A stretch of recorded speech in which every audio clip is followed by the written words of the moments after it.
Good afternoon, ladies and gentlemen. I declare this meeting open in what is the last planned meeting of the Council under my administration. I'd like to remind you, as we do at each meeting, that your image and what you say will be broadcast live to the public and is also recorded, so please be mindful of what you do and your comments. Council accepts no liability for any defamatory remarks or inappropriate comments that might be made during the course of a Council meeting. And by attending a Council meeting, we'll get to those phones later, by attending a Council meeting, you're now giving consent to the possibility that your image and voice may also be broadcast to the world. Recordings are copyright protected and are accessible under the Government Information Public Access Act, so they may be used in proceedings outside of Council. Could you please switch your mobile phones off? Thank you very much, as they tend to interfere with the sound system and can make it hard to hear what's going on. Thank you very much. So if you'd like to stand for the opening prayer and the acknowledgement of country. Thank you.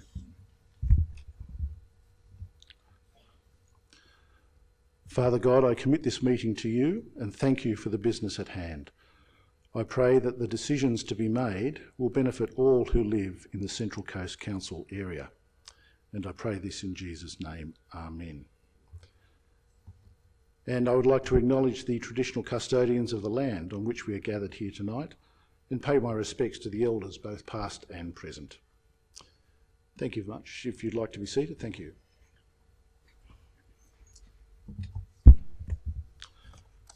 Tonight, before we commence the formal business of Council, I've got some great news to share with you on a couple of fantastic awards that Council has won in this past month.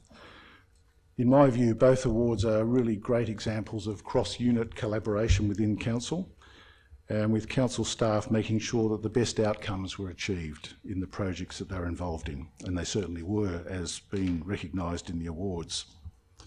As recently as last week, our Senior Manager, Roads, Transport and Drainage, Mr Boris Bolgoff, represented Council's Roads and Drainage team at the 2017 Institute of Public Works Engineering Australasia Excellence Awards.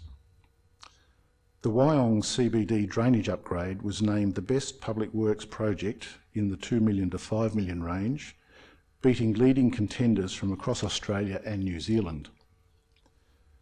The complicated design, planning, scheduling and staging of the $5 million project was completely managed by Council staff, and this award is a credit to the talent we have in-house, as a project of this scale is often, if not always sometimes, done by external contractors. The project, I understand, was split into 6 stages and was carefully planned around the construction of the Art House, Frank Balance Park and the Aldi supermarket.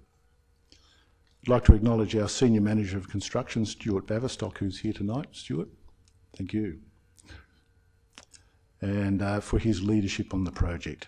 His Roads and Drainage team, designers, labourers, surveyors, worked closely with other teams in the Council, like the Water and Sewer people, Communications and Engagement, Planning, Property Management, Open Space, Community Development, Plant and Fleet, and Contracts and Project Management to make this project a success. So it really was a cross-council collaboration.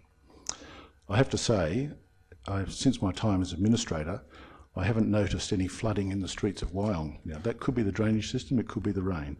I can't imagine what it was like in the floods in June 2007. So it looks as though the drainage upgrade was well worth it. The other award was to our communications team. They received an Excellence in Communications Award for the work involved in the official opening of the Batto Yard skate park. Mel Sutton and Alison Ayres were accompanied by their Open Space and Recreation colleague Boyd McMillan to receive the prestigious award at the annual R.H. Doherty Awards held as part of New South Wales Local Government Week. The judges were quoted as saying the opening of Batto Yard, the newest skate place on the Central Coast, was innovative, exciting, engaging and impressive. This too was a successful collaboration between staff from different departments across Council, and it's been the catalyst to develop a creative communications campaign for an opening event that attracted more than 3,000 people, and I was one of those. I was there for the opening. That was a great privilege, and I can attest to its success on the day. The communications team worked closely with the Open Space and Recreation Group throughout the entire project, and we have Brett Shirar here as well. Hello, Brett. The other people involved: engagement, community partnerships and planning, community education and learning, marketing, graphic design, and the contracts and project management teams. Both of these awards, in my view, are a real testament to the hard work and dedication of the staff in the council who came together and worked on both of these really amazing projects. The skills and experience of all our 2,000 plus staff are now available across the coast as a result of the amalgamation, and I think that's a great thing for the coast. I'd just like to publicly place on record my congratulations to the staff involved for receiving these really significant awards. I'd like to recognise the occasion by calling them up now for a photo. So if you'd all like to assemble, and if someone does have a camera, that would be even better. Thank you.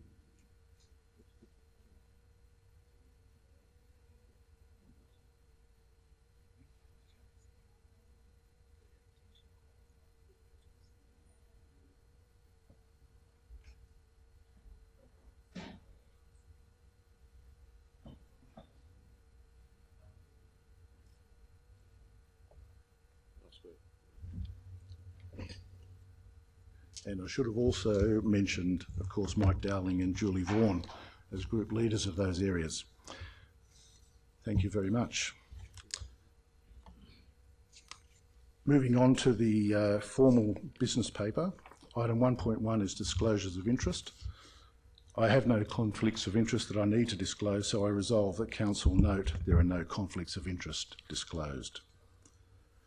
Proposed briefings and inspections, item 1.2. I note that no briefings were held for this meeting, so I resolve that Council receive and note that report. That moves us to item 1.3, address by invited speakers. And we have Ms Elizabeth Ashby here who's asked to address Council on item 2.1, which is a planning proposal at Clarence Road, Springfield. And Ms Joy Cooper has asked to address Council on item 3.3, the proposed adoption of an amended Code of Conduct. So I resolve that Council receive the amended report on invited speakers. And as the first speaker, I'd invite Ms Ashby to the podium there. I remind you that this meeting is being live streamed and no defamatory remarks should be made. I also remind you that this meeting is being recorded and that recording may be accessible under the GIPA Act. And you have 5 minutes, and I'll give you a nod after about 4. Thank you.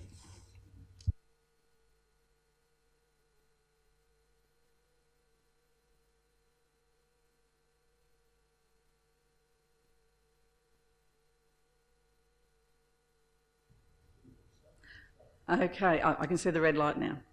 So thank you for the opportunity to address you again, Mr Administrator. I'm afraid that you have been very poorly advised by your staff on this matter, and I note that none of them were here to receive an award just earlier.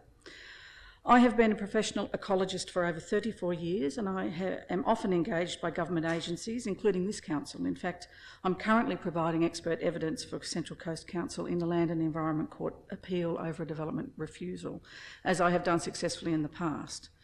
But I don't expect my work to be taken at face value just because I've a lifetime of experience to bring to it. Far from it, but I do expect the courtesy of my work being taken seriously. So perhaps you can understand my deep frustration at having the specifics of my investigations into this planning proposal dismissed by generalities and motherhood statements, despite the proposal being under assessment for over 2 years. As I have stated in my written submissions previously, the question I investigated was, can 35 to 45 Clarence Road, Springfield sustain partial development and continue to deliver the important conservation objectives that were intended to be served by its environmental zoning and its identification by Council as potential cost land? My answer was and remains yes, which is based on sound reasoning and site-specific investigations. Despite this, Council staff continue to rely on the site being on a long wish list of costs and an inept analysis of its biodiversity values. Council state in the report at item 2.1 of your papers that the vegetation provides sufficient connectivity that warrants the majority of the vegetation being retained and not cleared for development. Leaving aside the ugly syntax of that sentence, this is exactly what the planning proposal would deliver. The majority of the vegetation will be retained, and even a bigger majority of the whole site would be retained.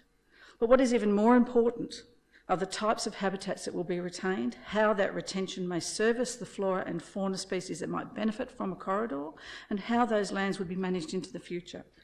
The proposed partial rezoning would facilitate the retention of most of the important bits, as well as the funding of its conservation management.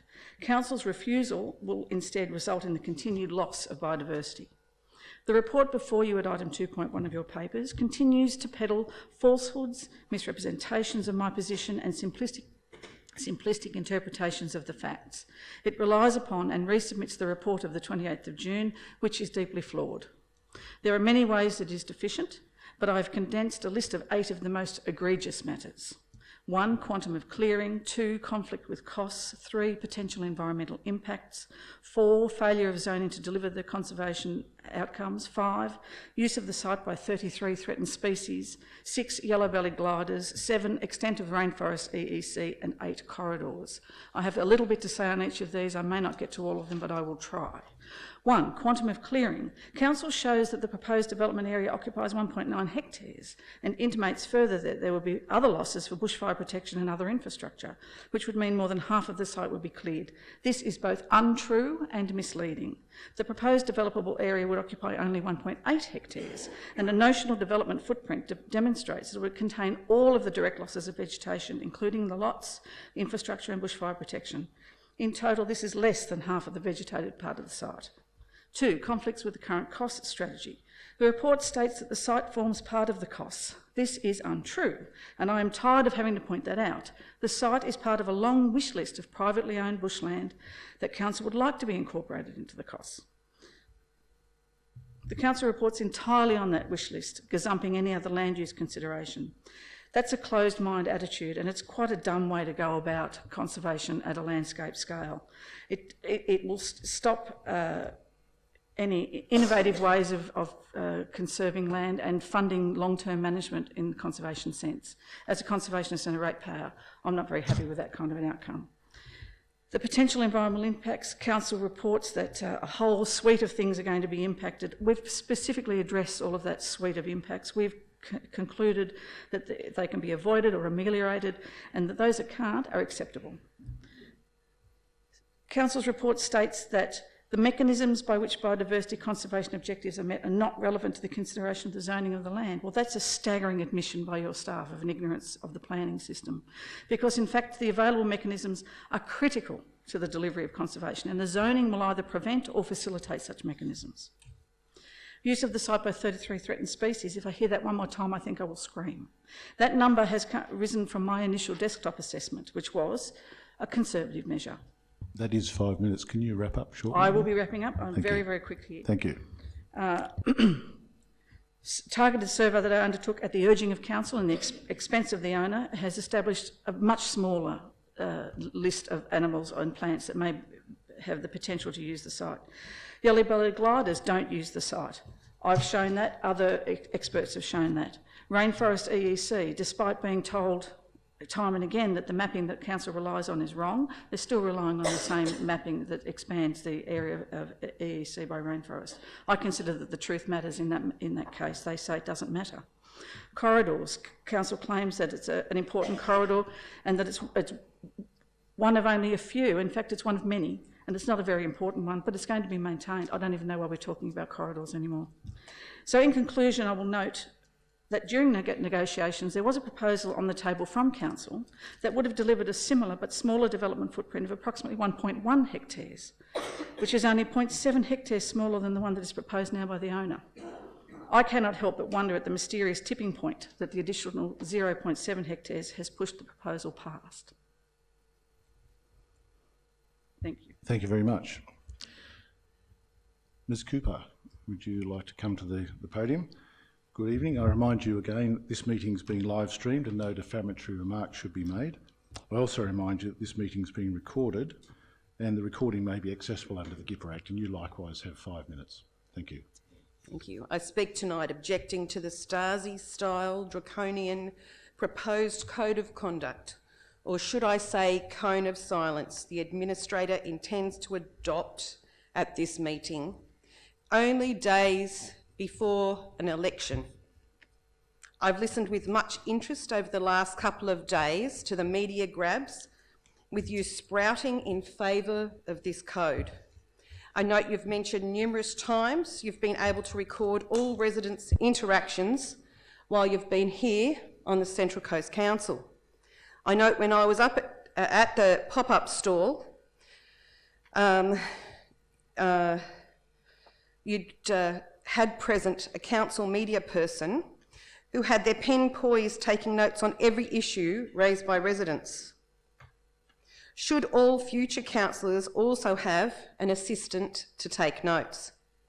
I was also wondering if all these pop-up stalls, how many residents actually raised the issue of their perceived need that we were to have all issues recorded.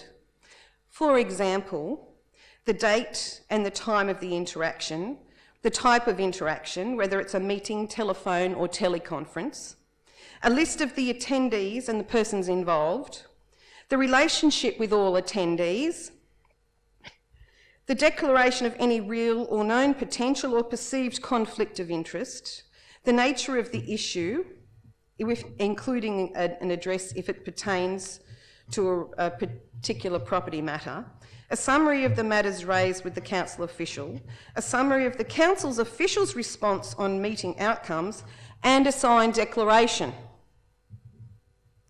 Further to this, I note on 2GO yesterday and ABC Central Coast today, you mention the ICAC recommendation for these above and beyond code of conduct. I found those claims very interesting and took it upon myself to telephone ICAC, which I have never done before, and I asked for more information. Dr. Emma Fabianson was most helpful and even responded by email making mention of Operation Halifax, the report and recommendation number 13 on page 10. She also clarified the reference was for council staff and not councillors. For me, many others as residents would like a response and discussion with issues raised, not a record of the discussion and nothing further. Sadly, I now have raised many issues by emailing, ask, and not even being given the courtesy of a response. On closing, I was pleased you mentioned on ABC that you've been able to record all interactions with residents, and I look forward to receiving a response from you as to why you decided to mention myself and a political party that I have links to, and for me to be able to find out all of the information as to the list of attendees at the meeting when my personal information was discussed, your relationship with the attendees, and the nature of the issue which was being discussed. In closing, I respectfully request the issue of the cone of silence for residents be deferred for a decision when we have elected councillors. Thank you, Ms Cooper. Thank you. I'll move on now to the following items in the business paper. Item 1.4, confirmation of minutes of previous meetings. I resolve that the minutes of the ordinary meeting, including the confidential session held on Wednesday, 26th of July 2017, and the minutes of the extraordinary meeting, including the confidential session held on Monday, the 7th of August 2017, be confirmed. I note there is no business arising from those minutes. I resolve, moving on procedurally, to deal with items 2.2, 3.2, 3.4 and 4.1 in accordance with the recommendations contained within the respective reports. This means that the following have been dealt with. Item 2.2, fire safety reports. Item 3.2, naming of a hall at 2 to 4 Park Road, the entrance. Item 3.4, the waiver of storage fees at council community halls and community centres. And item 4.1, investment report for July 2017. I now move to the remaining items in the business paper. The first of those is item 2.1, the planning proposal at 35 to 45 Clarence Road, Springfield, the supplementary report. And I do thank Ms Ashby for coming along tonight and addressing council on this planning proposal. And as noted, I've also met with Ms Ashby, as have senior staff. And I'm familiar generally and in detail with some of the issues surrounding this planning proposal. Having said that, I'll ask Mr Cox, Group Leader of Environment Planning, to address some of the specific issues raised by Ms Ashby here tonight. Thanks, Mr Scott.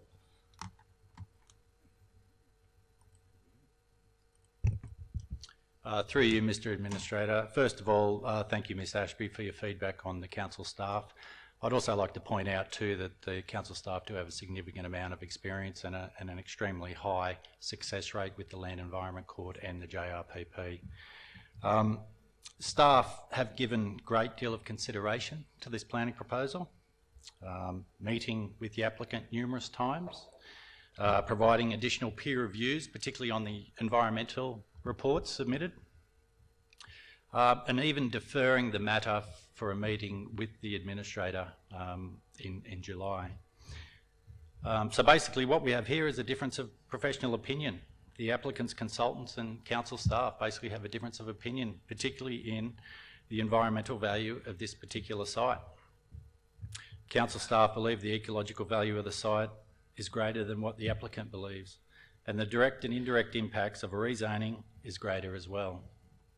In short, the site contains potential habitat for 33 threatened species, contains 14 hollow-bearing trees, contains rainforest EEC, has been nominated via a council resolution in 2007 as possible COS land, acts as an environmental buffer between residential land and conservation land, and lastly, provides visual amenity to that location. And it's for these reasons that staff do not support the proposal.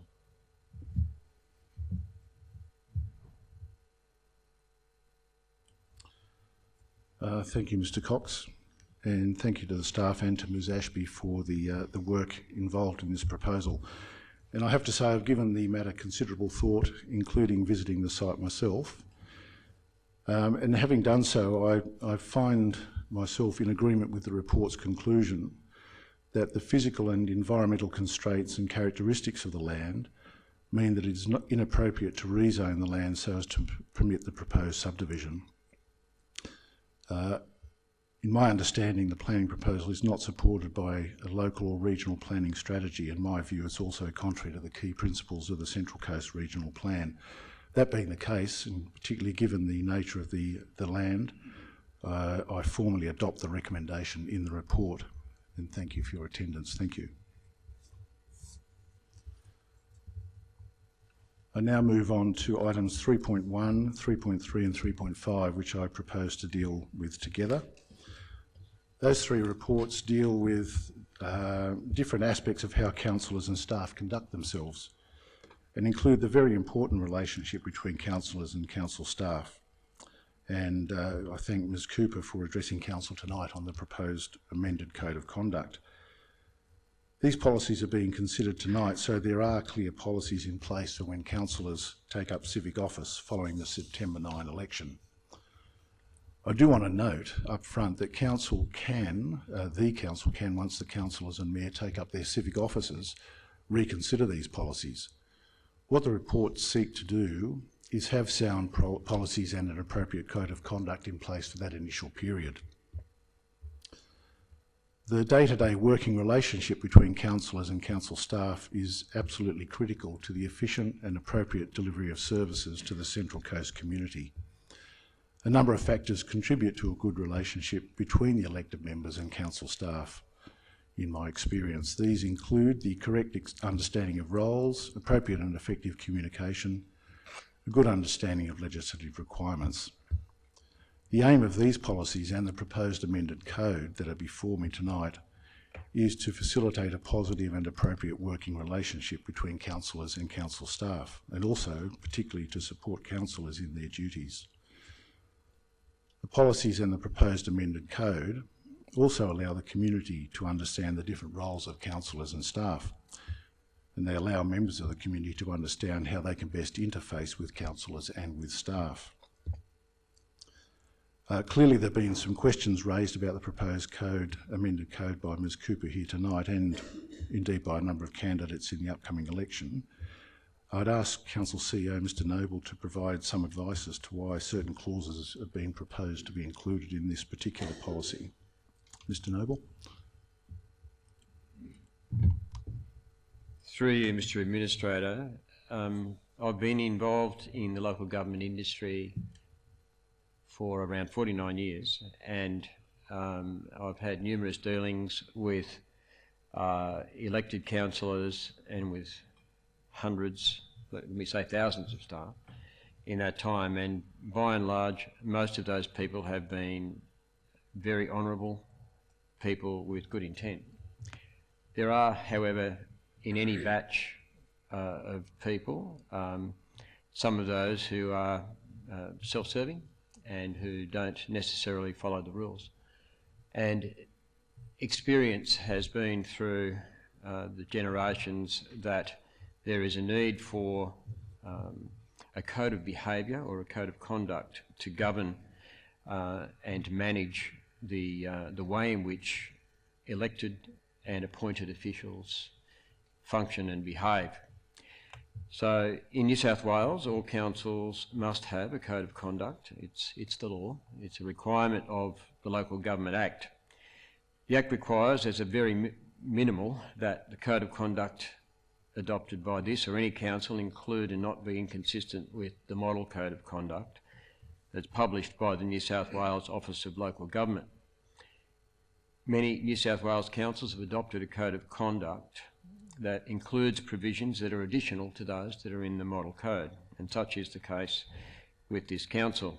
Most notably, the Canterbury Bankstown Council recently adopted a code of conduct that does have additional provisions to those that are in the model code, and we've certainly had reference to those, and the additional provisions in that model code were certainly supported by the Independent Commission Against Corruption, that is ICAC.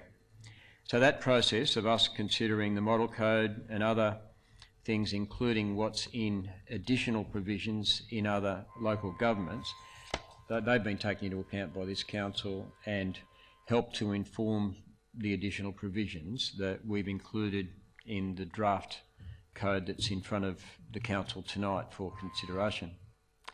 As was stated in the original report that came to the council in May, and as reflected in the report tonight, the additional provisions reflect the obligations imposed on the council by the State Records Act and are also consistent with the ICAC's Lobbying Local Government Councillors Guide. As such, those provisions in the draft amended code reflect what we see as current obligations. However, having said that, the Administrator has approached me and raised with me some of the feedback that he's received in relation to the draft code. And I understand from those discussions that our Administrator does intend to address that feedback as he moves forward towards adopting this code or a version of this code this evening.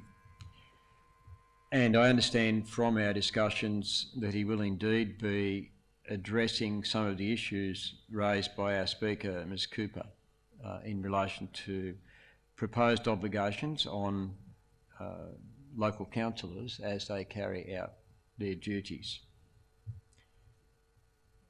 The proposed amended code does represent our view of what is best practice and the existing requirement under the legislation and the guidelines.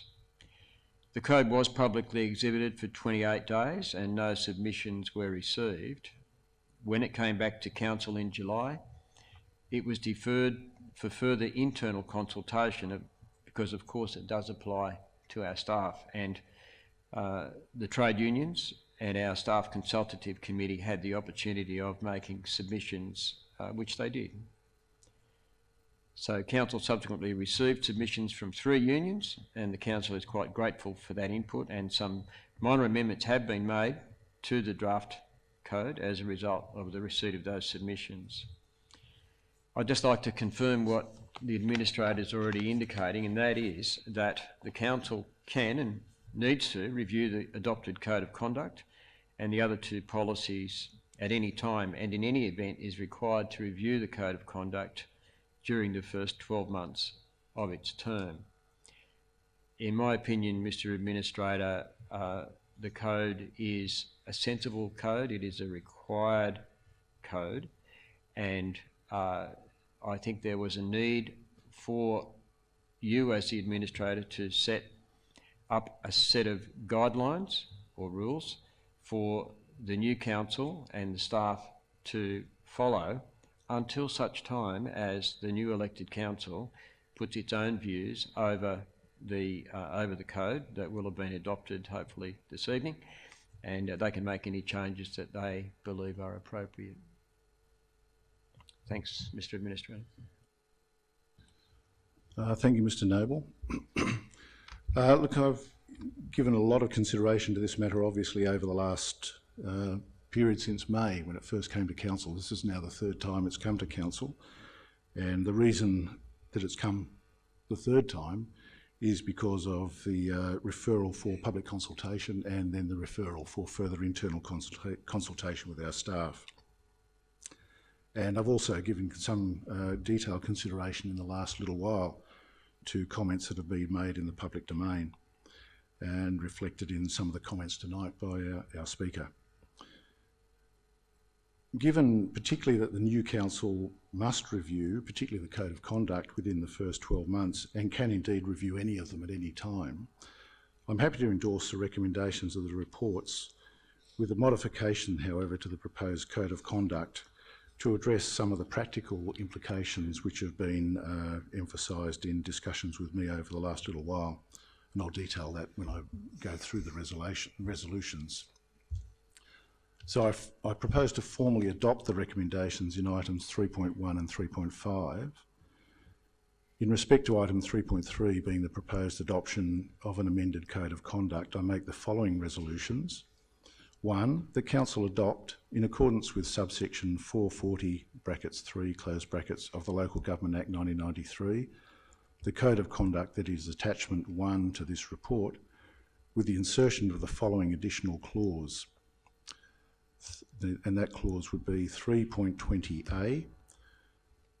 Compliance with clauses 3.17 to 3.20 inclusive may be varied in respect to routine public interactions with Council officials that do not relate to the exercise of a statutory decision-making function, where approved in writing by the Chief Executive Officer or by resolution of the Council.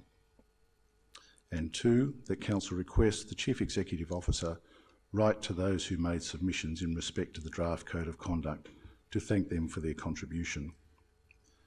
So having made that resolution, I do thank people who've had input into the discussion around this important matter.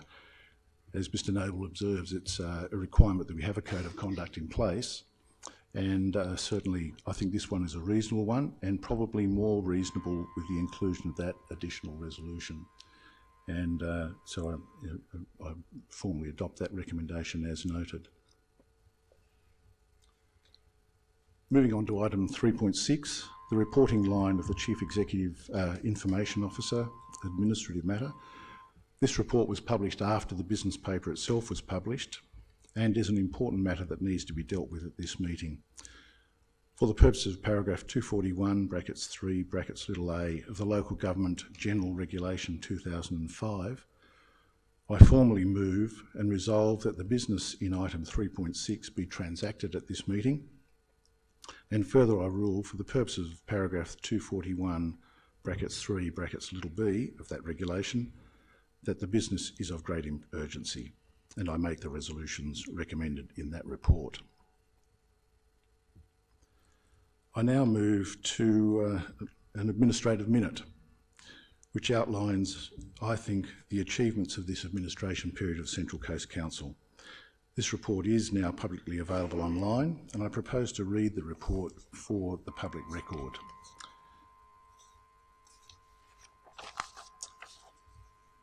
If you'll bear with me. As this is the last formal meeting of the Central Coast Council under administration, I thought it would be appropriate to present a report outlining the progress made since the Council was formed and highlight some of what I see as the challenges and opportunities ahead for the newly elected Council. One of the main priorities of this administration period of Central Coast Council has been to create a solid foundation for the newly elected Council to build on, and I believe that has been achieved. Our organisation is being transformed, but we have maintained our commitment and focus on ensuring we deliver the services residents of the coast need, want and value. That is a credit to our dedicated staff, the majority of whom live here, who want to see this area thrive and prosper. When the Central Coast Council was formed on the 12th of May 2016, it became the third largest council in the state and the largest outside of Sydney with a population of 331,000. We're the only council in New South Wales that is also a region in its own right and have one of the biggest asset bases in the state at approximately $9.5 billion. We are a big business.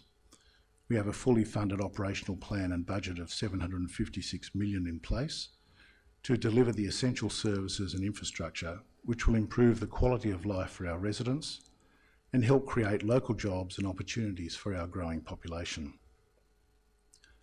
Given our size and significance, we now have a major seat at the table to negotiate with all levels of government to deliver great outcomes for the Central Coast. The community can have confidence they have a transparent and open local government with initiatives in place such as webcasting council meetings, an audit, risk and improvement committee to oversee governance, laying bare the state of our finances and putting into place systems and procedures to ensure long-term accountability. Our finances are sound and strong. Council has the plans, policies, people and procedures in place so that the newly elected Council can continue to deliver for its community. Most reports like this end with acknowledgements. In my view, the acknowledgements need to be offered up front, as this has been a team effort.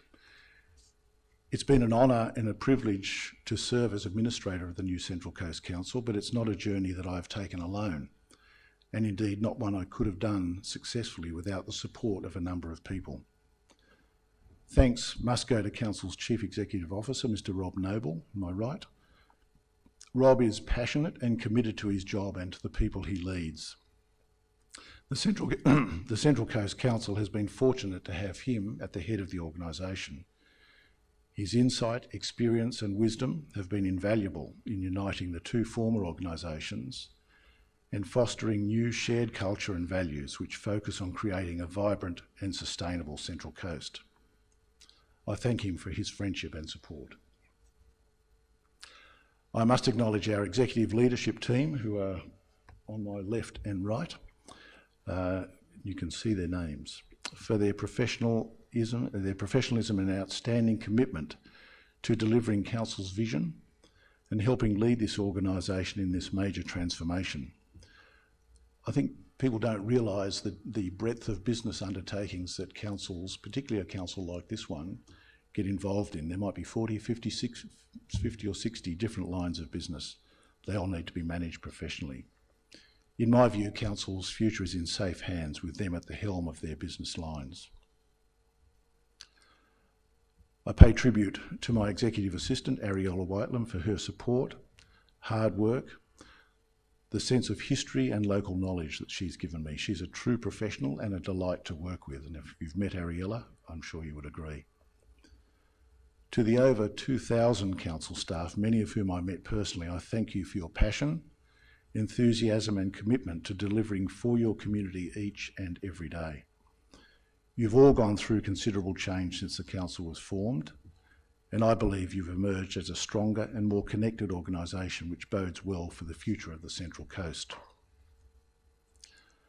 I'd like to express my thanks to Council's communications team for helping me, one person, to communicate with over 330,000 local residents about the work Council is doing.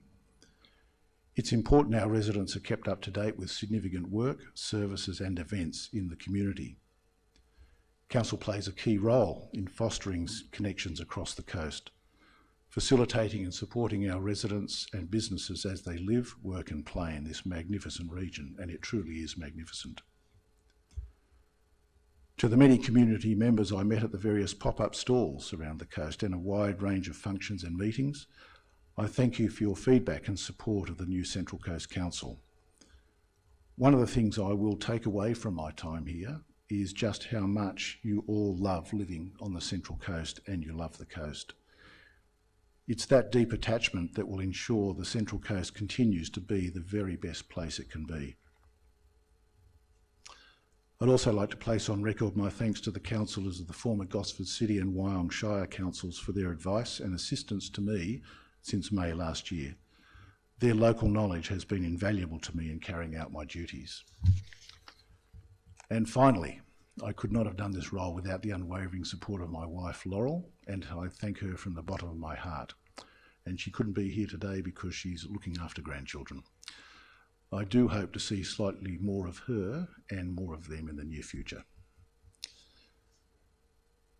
I wanted to go through some of what I think are the projects, programs and initiatives of the Central Coast, which we've accomplished since May last year. I don't want to go in great detail, but I've grouped my commentary under a number of themes. The first one is business and organisational transformation. It's been a major challenge to create one Central Coast Council, as the two former councils did almost everything in different ways, even though they sat next to each other. However, thanks to the foresight of the leaders of the two former councils, transformation began before amalgamation, with a specific team set up to put in place a framework of projects to bring the organisations together. There are currently around about 150 individual transformation projects underway through the business, many of which will continue for some time. There's been a major effort in cultural change too, with the adoption of a new vision and values for the council, with all council staff striving to create a vibrant and sustainable Central Coast. But it hasn't just been inward-looking. Council is undertaking initiatives to better connect with the community through its recently adopted engagement framework. Regular face-to-face interactions at pop-up stalls, online engagement, information sessions have all been successful in hearing first-hand from our community. As one major example, engagement for the Community Strategic Plan started earlier this year, helping to inform the new council as they set a delivery program for their term of office and beyond. New legislative and governance requirements have been established to operate as a single council. A new brand has been implemented. Customer service processes have been aligned so that residents can transact at the Wyong Centre as a former Gosford resident and vice versa. And key external supplier contracts, including general insurance, financial advice and audit, have been rationalised with cost savings to council. Financial benefits of the merger are expected to come from improved efficiency ongoing of council's back office functions and reduced expenditure on external supplies as a result of stronger bargaining power and improved procurement processes. Council has modelled the expected benefits and costs of the merger and expects to see a net benefit of around 70 million in present value terms over a 10-year period. These benefits are anticipated to be ploughed back into service delivery and infrastructure by subsequent councils. Council is implementing a new and enhanced technology platform to support future service delivery. Council's worked hard to ensure customers do not experience a disruption or degradation in service while changes are progressing. Once the technology implementation is complete, it's expected that customers will experience significant improvements in services, particularly around their ability to transact with council online, where and when they want to. The expected non-financial benefits of the merger program will be better, consistent, more responsive service delivery, improved infrastructure planning and maintenance, and an improved ability for a single Central Coast Council to advocate for the Central Coast region with all tiers of government and business. planning for the future. As we all know, the Central Coast is growing rapidly. According to the latest state government population projections, by 2036 there will be 75,000 more people living here, taking our population to around 415,000. To house them, we'll need 41,500 more dwellings. Of these new residents, 28% are forecast to be over 65 years of age. And there's also forecast to be a significant growth in the number of single-person households. We need to be conscious of these statistics, as they will inform the type of housing we need to encourage by putting in place appropriate planning frameworks for both developers and the broader community. As well as housing, many more jobs will be needed, around 25,000, and they need to be local. Currently, 23% of our employed residents work outside of our region. We need to provide much more local employment, both for the economic future of the region and for the social well-being of our community. The state government released the latest regional plan for the Central Coast in late 2016. The Central Coast region is indeed the only region in the state made up of just one council. Under the plan, Council has been given responsibility for implementing the vast majority of the actions set out there. Council is working closely with state government agencies to ensure the aims of this plan can be realised. One of the key features of the plan is the need for an appropriate infrastructure plan to support our growth. Council has taken the lead in preparing an infrastructure plan so that everyone can be clear about what is required to ensure growth on the coast is sustainable. Council's put in place a range of policies, procedures and strategies to help meet the challenges of our growing population and to make the Central Coast the very best place it can be. Those are summarised in an attachment to the report, which I won't go into tonight. But as a result of these changes, we've seen a really marked improvement in our development assessment performance as one measure. Over 3,500 development applications have been determined since amalgamation, and the application backlog was reduced from over 800 at the amalgamation date to under 500 at the end of July 2017, coupled with significantly reduced assessment times. Economic development and investment. The Central Coast has been identified as a key growth centre in New South Wales. The coast will need infrastructure, housing and employment to support this growth. We've been working hard to encourage sustainable economic development on the coast and, through direct investment, are also creating employment opportunities for our growing community. In support of economic development of the Central Coast, Council has undertaken a number of initiatives since amalgamation. These are also outlined in an attachment to my report. But as a few highlights, Council has significantly upgraded its approach to and investment in tourism. We've launched and continue to support our This is the Life place marketing campaign for the Central Coast in conjunction with local businesses.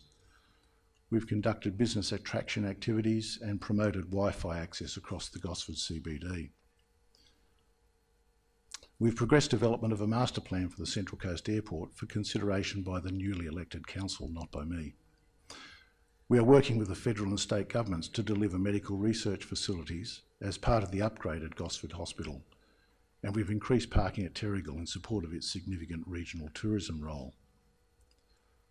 Local infrastructure, of course, is fundamental to economic development on the coast. Council's record budget for 2017-18 responds directly to community desires to concentrate effort on key areas of roads, transport, drainage, water and sewer, and open space, recreation, waste services and waterways. Community infrastructure and services. A key role for any council is to support its community with infrastructure and services to underpin their daily lives. During this administration period, there has been a renewed focus on using Council's strong financial position to reduce the infrastructure backlog by providing record expenditure on capital works and maintenance.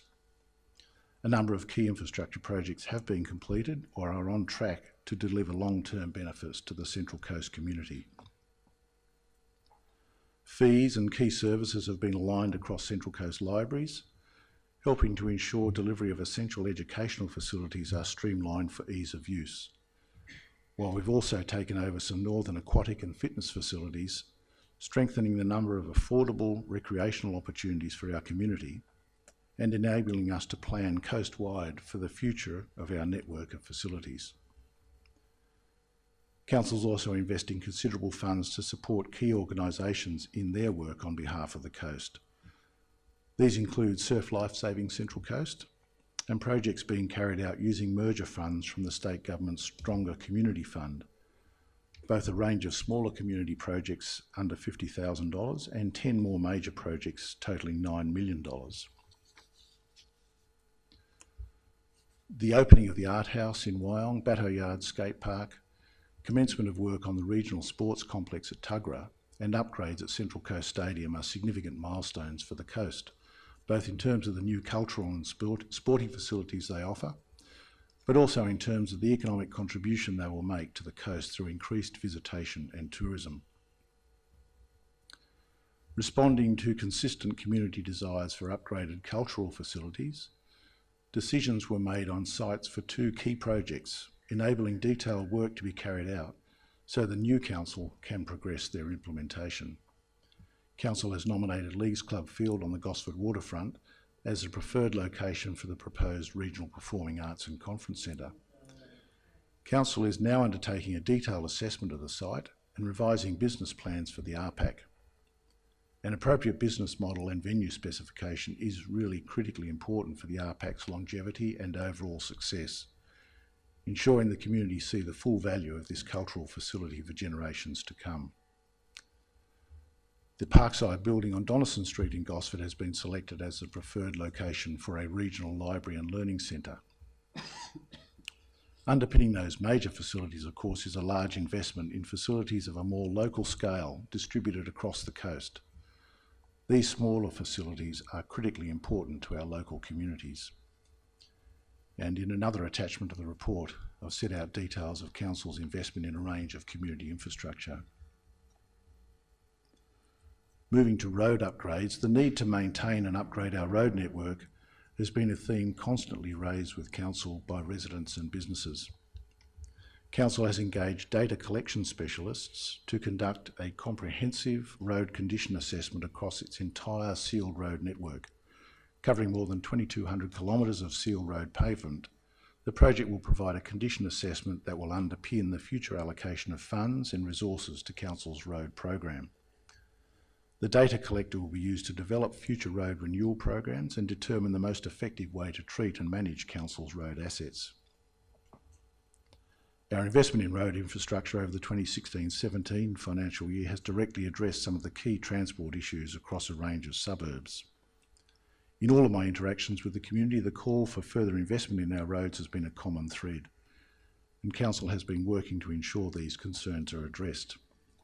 As a result, the 2017-18 Capital Works program features a record $208 million of investment into key areas, with $55.3 million to be spent on capital roadworks and a further $117 on road and drainage maintenance. The improvement of transport infrastructure, including roads, shared pathways and cycleways, will remain a priority for Central Coast Council, in my view, as our community continues to grow. The strong financial position of our new organisation has allowed us to take major steps to support more investment than ever before. Road renewal expenditure, for example, has actually increased by 60% from 16 to 26 million. Council also has an information tool on our website to keep residents up to date with road projects happening in their area. It sets out the status of all road and drainage works listed this financial year, allowing the community to be informed of the works being carried out in their neighbourhood. Each road project has a unique PIN outlining its location, description and timeline for the commencement and completion of the project. You can see that at centralcoast.nsw.gov.au. Our environment, a key aspect of the coast. One of our key functions this council plays in protecting our environment is in its role as the Water and Sewer Authority for the Central Coast. We provide water and sewer services to approximately 320,000 people across the Central Coast. It's the 13th largest water business in Australia and the 4th largest regional water business.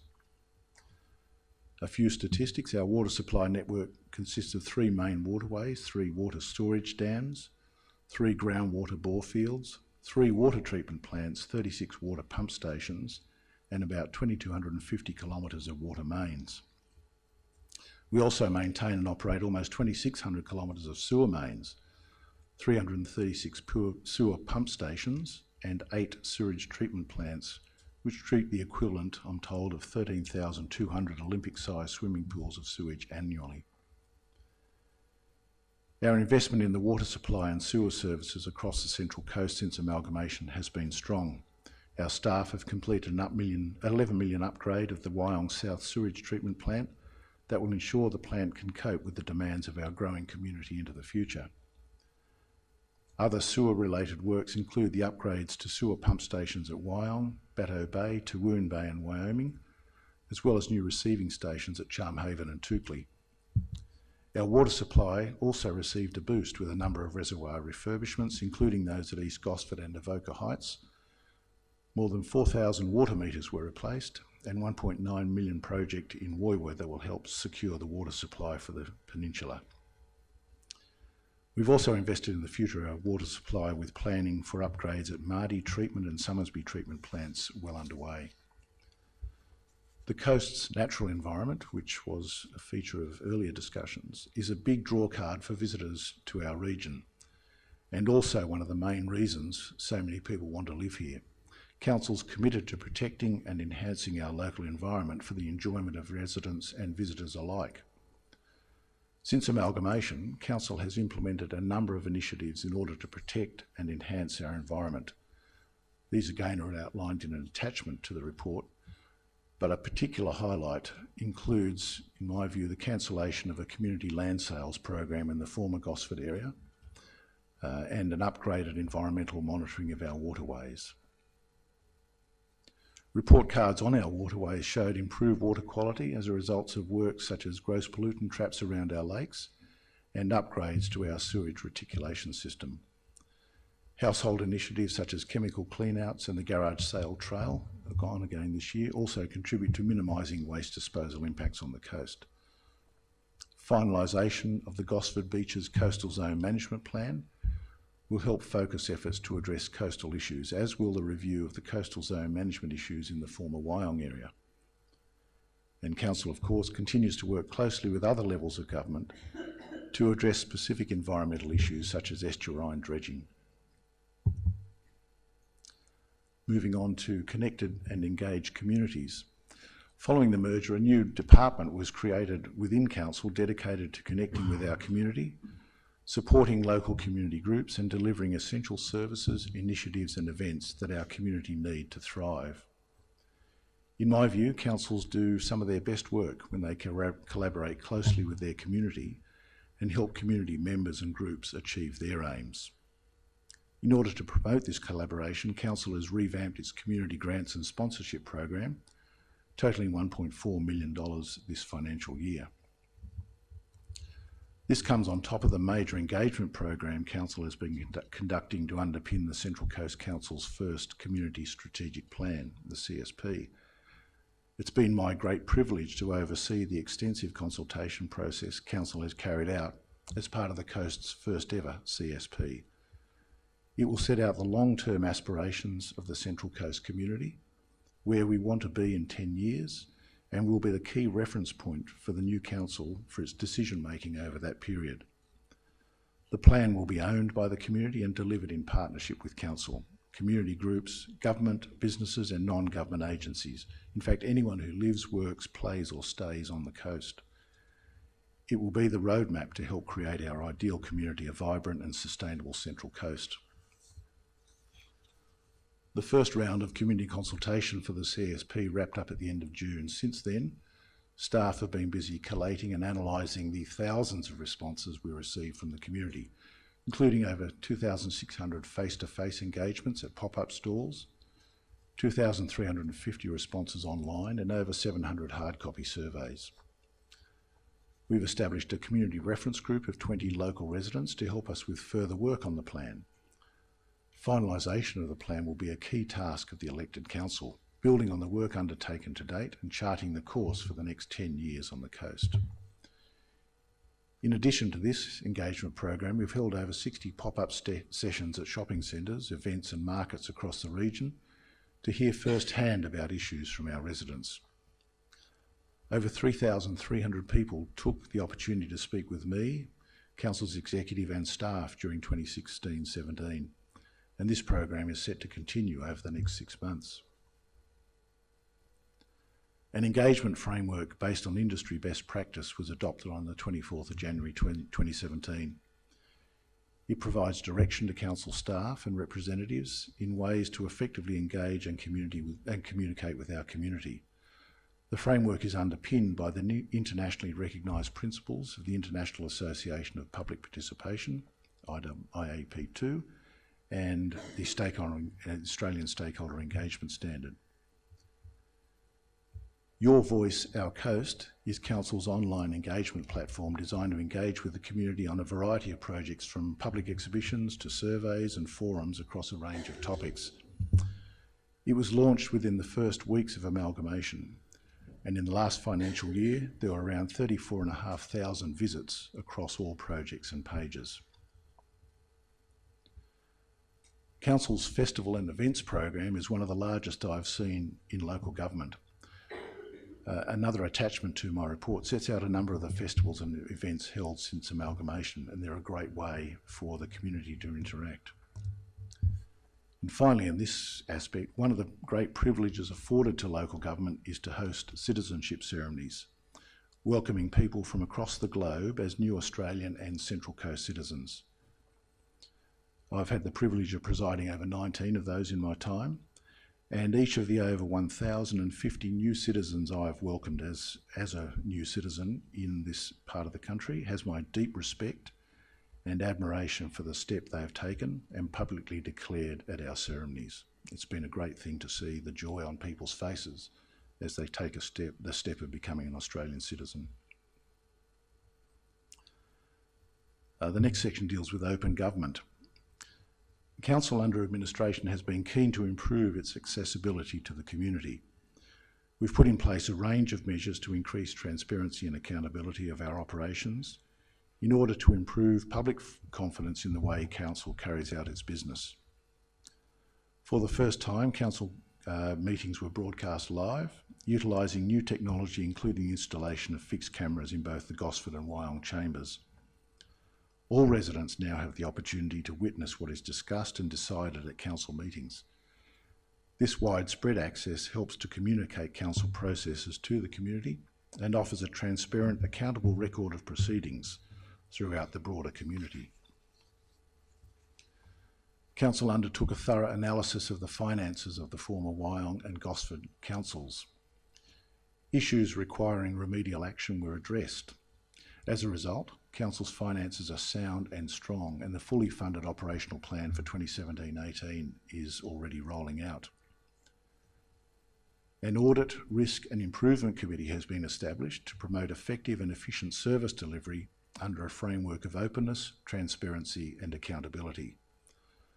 The purpose of the committee, which has a majority of external independent members, is to review Council's operations, including risk and financial management, fraud control, governance and compliance, as well as collection of performance measurement data. It will also assist in the continuous improvement of council functions. Council is implementing a new technology platform to underpin service delivery in the united organisation. The ERP, as it's known here, aims to improve the way Council interacts with the community through system enhancements and round-the-clock accessibility. The project will enable improved planning and management of Council's assets, a better customer experience and more accurate and effective data collection. Council adopted a new code of meeting practice and a new expenses and facilities policy to ensure the newly elected council can operate from day one. Code of conduct for staff and councillors, a topic tonight, and equity, diversity and respect policy, as well as a councillor and staff interaction policy, have also now been adopted. 4 policies to provide consistency in the areas of pensioner rebate applications, debt recovery and hardship, debt management and investment management across the Central Coast were adopted in April 2017. The adoption of the policies for investment and debt management is part of Council's approach to ensure it is managing its investment and debt portfolio in a responsible manner. The pensioner concessions and debt recovery and hardship policies are designed to ensure there is a consistent approach to assessing pensioner rebate applications and better engaging with community members going through financial hardship, an important issue for us. We need to ensure we are collecting rates and managing these funds from our community in the simplest and most appropriate way, and these policies are now on the public record. Local residents will have the opportunity to vote for the first Central Coast Council to represent the entire region on the 9th of September 2017. Since April this year, Council has worked alongside the New South Wales Electoral Commission to deliver a comprehensive education campaign to help residents understand the new award system that was proclaimed at amalgamation and educate potential candidates for the new council. In May and June, Council delivered 3 candidate awareness sessions attended by around 90 potential candidates. As we approach election day, and indeed pre-polling has started, Council is continuing to provide education and information to its residents to encourage a strong voter turnout. And there are 94 candidates contesting the election across our 5 wards. We're nearing the end. Advocacy. Central Coast Council now represents a region in its own right. We are currently home to around 335,000 people, with growth forecast to take us over 415,000 in 20 years. As such, we now have a significant place at the table in discussions with the state and federal governments in seeking funding and support for the infrastructure and services we need. Council has been vigorous in putting its case to other levels of government, including to the new Berejiklian government, which held its first community cabinet meeting on the coast in February 2017. Given our demographics and the makeup of the coast, I expect the high level of interest in the coast will continue, presenting significant opportunities to make progress on a large number of needed projects. An award-winning council. Council, as we've seen tonight, is keen to be recognised as a benchmark organisation for the delivery of quality services, governance and creativity. In my view, we're well on the way to achieving that, with a number of our staff and projects winning awards for their performance. A list of awards won during this administration period of Council is set out in attachment to the report. But winning awards are not everything. They are a recognition of Council's performance in so many ways, and that's a testament to the creativity and professionalism of our staff, as I mentioned before, almost all of whom are coast residents, giving an added incentive to make sure the coast and its council are the very best they can be. So to wrap up, Council has been implementing a robust merger program which is transforming the organisation to provide better services that strengthen and support the Central Coast community. It is a huge task to bring 2 organisations which were already significantly large together, and is a testament to our staff who've had to pull systems and procedures together quickly while still maintaining essential service delivery to our community. We've established new legislative and governance requirements so we can operate as a single council, implemented a new brand and aligned customer service processes so residents and businesses can deal with Council more efficiently, but of course with more to do. Council's finances are strong and sound. As a unified council, we have hugely increased buying power, which is already paying off. And these savings are just the tip of the iceberg. We estimate, as I mentioned before, the expected net benefit of the merger will be around $70 million over a 10-year period. These savings can be put straight into better services and infrastructure for our growing community. The priority of this administration period has been to build a solid foundation for the newly elected council in September 2017, and I believe that has been achieved. I look forward with confidence to a bright future for the Central Coast and its council, and I again express my gratitude for the opportunity to have served as the administrator in this formative period. And in closing, I wish you all the best for the future, and I'm sure it's a bright one. I formally move then that Council receive the Mayoral Administrator Minute End of Term Report. and adopt that recommendation. And thank you for indulging me in listening. That's very kind of you.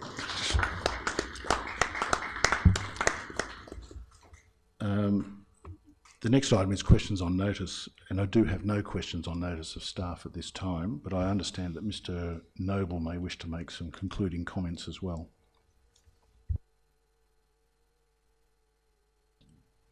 Thanks so much, Mr. Administrator.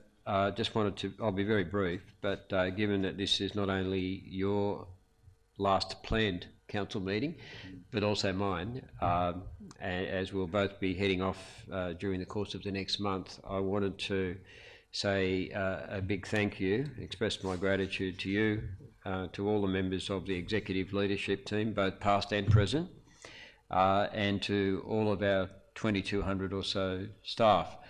It's been an honour and privilege for me to serve the Central Coast community, not only since the merger, but really for the last 2 years, during my earlier stint of just over 8 months with the former Wyong Shire Council as its acting CEO. I want to pay tribute to you. Thank you so much for your kind words about working with me. Much appreciated. And the feelings are reciprocated. It's been an absolute privilege for me to work with you over the last 15 or 16 months, and it's an unprecedented experience for me, having worked for a range of mayors and councillors during the last 49 years, the majority of which have been in senior executive or chief executive roles. This has been, for me, the best such period where I've had absolute confidence in your integrity, your professionalism, your compassion, your knowledge and your wisdom, and it's been wonderful working with you, and thank you very much for your leadership during that time. Big thanks to all of my executive leadership team members. I know, and some of their staff know, I know that you know, but not many people in the community would know the extraordinary commitment that they have displayed, even prior to the merger, but certainly since the merger. Each one of them has had to make massive sacrifice of their own personal and family time. Many of them have worked 60, 70, 80 or even more hours a week at times, and I'm extraordinarily grateful to them for the great work that they've done during this time. We are a massive organisation, a very complex organisation with, I would suggest, probably getting up towards 100 different individual business activities, and we strive to run them with compassion and good organisation, but we do fail sometimes. We make mistakes, we have made mistakes, and you always will have mistakes made in an organisation of this complexity. Add to that the fact that we're now merging two incredibly different organisations with different cultures and subcultures in each, and add on top of that the 150 plus projects that we've been working on since before the merger started, and which have a timetable going through till 2020. This requires an amazing degree of flexibility and agility by the staff and others who are working with us, on top of business as usual.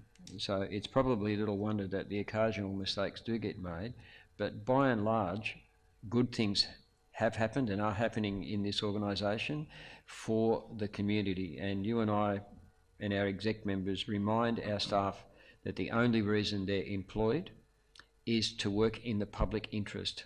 And I see wonderful examples of that every single day, right across the organisation, of people going above and beyond what they're actually paid to do to work in the interests of the community.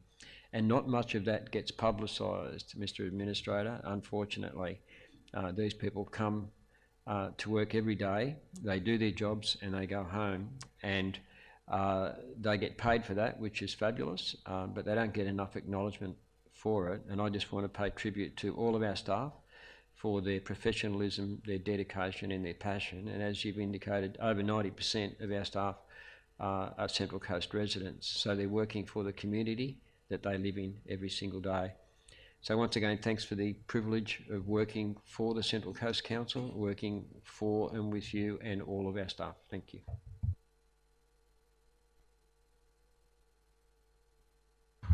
Thank you for those comments, Mr Noble, and heartily endorsed, at least as far as the comments about the staff are concerned, not necessarily about me.